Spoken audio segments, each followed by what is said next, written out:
வணக்கம். எந்த இந்தியாவை நேற்று கொன்றுவிட்டார்களோ அதே நபர்கள் நேற்று இந்தியாவை உயிர் பிழைக்க வைத்திருக்கிறார்களா? ஒடிசாவிலிருந்து வெளிவந்த ஒரு கேவலமான கொடூரமான செய்தியை நான் நேற்று உங்களுக்கு எடுத்து காட்டியிருந்தேன். ஒரு தம்பி தன்னுடைய அக்காவுடைய சடலத்தை தோண்டி 2 மாதத்திற்கு பின்பு தோண்டி எடுத்து வங்கி அதிகாரிகளிடம் எடுத்து சென்று, இதோ பாருங்கள் என்னுடைய அக்கா இறந்து விட்டார் என்று கூறிய அந்த கதை.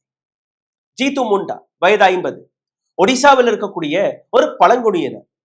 இவருடைய அக்கா 56 வயது, உயிரிழந்து விட்டார் ஜனவரி 26ஆம் தேதி. உயிரிழப்பதற்கு முன்பு அக்கா தன்னுடைய தம்பியை கூப்பிட்டு வைத்து, இந்த மாதிரி இந்தியன் ஓவர்சீஸ் பேங்க் உடைய ஒரிசா கிராமின் பேங்கில் 19,300 ரூபாயை நான் வைத்திருக்கிறேன், உங்களுக்கு உதவும், எடுத்துக்கொள்ள. தம்பி அக்காவுடைய மரணத்திற்கு பின்பு வங்கி அதிகாரிகளை போய் சந்தித்திருக்கிறேன். இந்த மாதிரி நான் தான் லீகல் ஹேர், எனக்கு அந்த பணத்தை கொடுங்கள். படிக்காத ஏழை, 19,300 ரூபாய் எவ்வளவு பெரிய விஷயம் என்று அவர்களுக்கு தான் தெரியும். வங்கி அதிகாரிகள் அலக்களித்திருக்கிறார்கள், சர்டிபிகேட்களை கேட்டிருக்கிறார். இவரால் முடிந்தது எல்லாமே அவர் செய்து பார்த்திருக்கிறார். ஒவ்வொரு நாளும் வங்கி அதிகாரிகளிடம் போய் கெஞ்சி பார்த்திருக்கிறார், கூத்தாடி பார்த்திருக்கிறார். டெத் சர்டிபிகேட் என்னவென்றெல்லாம் கேட்டிருக்கிறார்கள். அவருக்கு எதுவுமே மட்டுப்படல, எதுவுமே புரியல. கடைசியில என்ன, எந்த வழியுமே இல்லாத பட்சத்தில் 2 மாதங்கள் டெய்லி வீட்டில இருந்து கிராமத்திலிருந்து வங்கிக்கு 2.5 கிலோமீட்டர் டெய்லி போயிட்டு வர்றதுதான் அவருடைய வேலை. வெறும் அந்த 19,300 ரூபாய். வங்கி அதிகாரிகள் ஒரு துளி கூட இவரை பார்த்தோ இவருடைய நிலையை பார்த்தோ கவலைப்படுவதாக கிடையாது. எந்த விதமான வழியும் இல்லாத ஜீத்து முண்டா சுடலக்கரைக்கு போயிருக்கிறார். புதைத்த அக்காவுடைய அந்த சடலத்தை, அந்த எலும்புக்கூடுகளை தோளில் போட்டுக்கொண்டு 2.5 கிலோமீட்டர் ரோட்டிலே நடந்து போயிருக்கிறார். வங்கி வாசலில் அந்த சடலத்தை போட்டு, நீங்க கேட்ட ஆதாரம் ஏதோ, என்னோட அக்கா மறைந்து விட்டார், நான் தான் தம்பி, எனக்கு அந்த பணத்தை. இந்த வீடியோவில் உங்கள் இன்னும் ஆழமாக கூட்டுச்சலுக்கு முன்பு ஒரு சிறிய கோரிக்கை. ஒரு சேனலை மிகப்பெரிய அளவில் முடக்கக்கூடிய வேலையை பார்த்து வருகிறார்கள். காரணம், நாங்கள் காட்டக்கூடிய இது போன்ற உண்மைகள் உங்களிடம் வந்து சேரக்கூடாது. இதுல இருந்து மீட்டெடுப்பதற்காக உங்களுடைய உதவி தேவைப்படுகிறது. நீங்க செய்ய வேண்டிய சாதாரணமான விஷயங்கள், லைக், ஷேர், சப்ஸ்கிரைப் பட்டனை தட்டுங்கள். இந்த வீடியோவை பகிருங்கள். உங்களுடைய கேள்விகள், கருத்துக்கள் நிச்சயமாக எங்களுக்கு மிக உதவியாக. இதை தாண்டி பொருளாதார ரீதியாக எங்களை சப்போர்ட் செய்ய நினைக்கக்கூடிய நபர்கள் அருகில் இருக்கக்கூடிய QR கோடை பயன்படுத்தி உங்களால் முடிந்த உதவி தெரிவிக்கலாம். உடல் வலிமையை உறுதி செய்யும் சிலாஜித், கவனத்தை மேம்படுத்தும் அஸ்வகந்தா மற்றும் உயிர் சக்தியை பெருக செய்யும் சஃபேடு முஸ்லி போன்ற இமயமலையின் உணவுப் பொருட்களை கொண்டு வந்து மிஸ்டர் பர்ஃபெக்ட் உருவாக்கப்பட்டுள்ளது. உங்கள் முழு குடும்பத்தின் ஆரோக்கியத்தை மா நேச்சுரல்ஸ் மூலம் உறுதி செய்திருங்கள். 100% இயற்கையான மூலிகை பொருட்கள் மூலம் உருவாக்கப்பட்ட மிஸ்டர் பர்ஃபெக்ட் மற்றும் மிஸ் பர்ஃபெக்ட் தலைமுறையாக குடும்பங்களின் உடல் வலிமை, மன வலிமை மற்றும் மகிழ்ச்சியை பெருக செய்கிறது. உங்கள் மகிழ்ச்சியான பயணத்தை துவங்க www.mannaturals.com என்ற இணையதளத்தை பார்வையிடவும் அல்லது வாட்ஸ்அப் எண்ணிலும் தொடர்பு கொள்ளலாம்.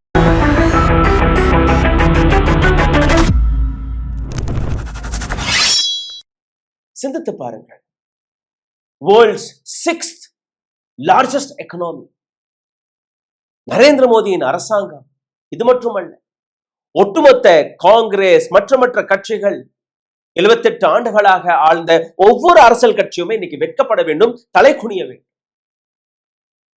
ஒரு ஏழை தன்னுடைய அக்காவின் சவத்தை எடுத்துக்கொண்டு அதை ஆதாரமாக எடுத்து வைக்கிறார். இது இந்த நாட்டுடைய ராட்டட் சிஸ்டம். நேற்று இந்தியாவை கொன்று விட்டார்கள் இதே அதிகாரி. இந்த வீடியோ வைரலான உடனே இப்போ அப்படியே பதற்றம், என்ன செய்வது என்று புரியவில்லை. டிஸ்ட்ரிக்ட் கலெக்டர் எல்லாருக்குமே போன் போயிருக்கு. உடனடியாக கலெக்டர் வாகனங்களை எடுத்து ஜீத்து முண்டாவை தேடி இருக்கிறார். அதிகாரிகளுக்கு ஆணைகள் போடப்பட்டது. வெறும் 8 மணி நேரத்திற்குள் எந்த வேலையை ஜீத்து முண்டா கடந்த 2 மாதங்களாக கால் தேய கெஞ்சி கூத்தாடி வந்தாரோ, வெறும் 8 மணி நேரத்தில் அதிகாரிகள் அந்த பெண்ணுடைய டெத் சர்டிபிகேட், அந்த வங்கி அதிகாரிகள், அந்த பெண்ணுடைய எல்லா லீகல் டாக்குமெண்ட்ஸ்களும், இதை தாண்டி அந்த பெண்ணிற்கு இருக்கக்கூடிய லீகல் ஹேர்ஸ்களை அவர்கள் எல்லாம் சேர்த்து நேரடியாக ஜீத்து முண்டாவுடைய வீட்டுக்கே சென்றிருக்கிறார்கள். வீடியோ கேமராக்களுடன் போட்டோ வாக். நாங்க கொடுத்துட்டோம் 19,400 ரூபாய். அவங்க அக்கா கூறியது 19,300 ரூபாய், இங்க 19,400 ரூபாய் கொடுத்துட்டாங்க. அதை ஒரு மிகப்பெரிய ப்ரொபகண்டாவாக, அதை ஒரு மிகப்பெரிய சிஸ்டத்தின் தீர்வாக எடுத்து காட்டுகிறது இந்த நாட்டு மீடியா ஹவுசஸ்கள், இந்த நாட்டு அரசாங்கம். இந்த போட்டோவாக நீங்க பார்த்தீர்கள் எப்படி அந்த ஜீத்து முண்டா அவர்களுக்கு பணத்தை கொடுக்கிறார்கள் என்று. ஆனால் ஜீத்து முண்டா என்ன செய்தார் என்கிற அந்த காட்சியும் நீங்க பார்க்க வேண்டும். ஒரு முறை பாருங்கள். இதை நாங்கள் பிளர் போட்டு காட்டுகிறோம். காரணம், சவத்தை இது போன்ற டிஸ்டர்பிங் காட்சிகளை நாங்கள் காட்டக்கூடாது. ஆனால் நீங்க பாருங்க எப்படி அந்த போராட்டத்தை ஜீத்து முண்டா கையில் எடுத்தார்.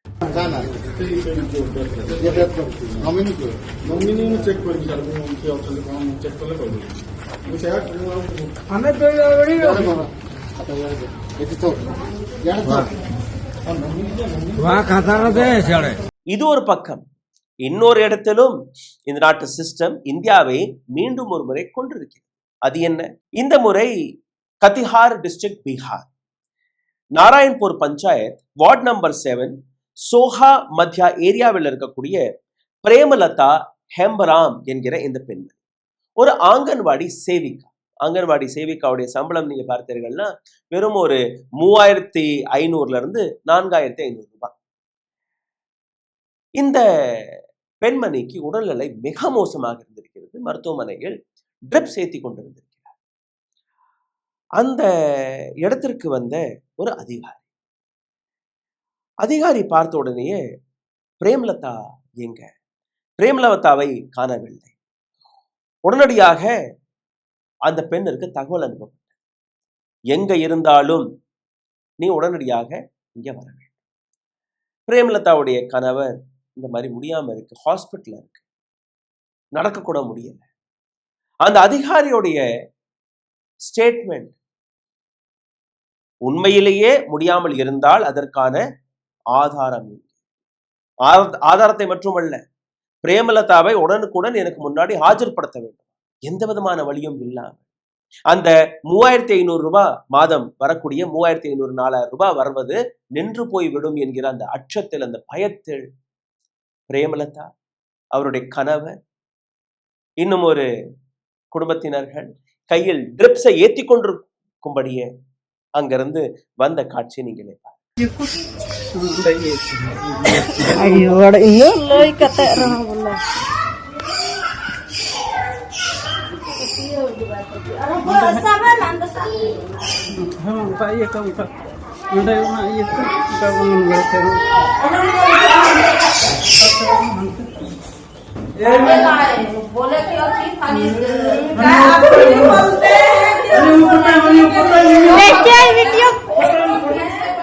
सेविका कैसे बीमार है और ये कैसे बुला रहे ड्यूटी पे?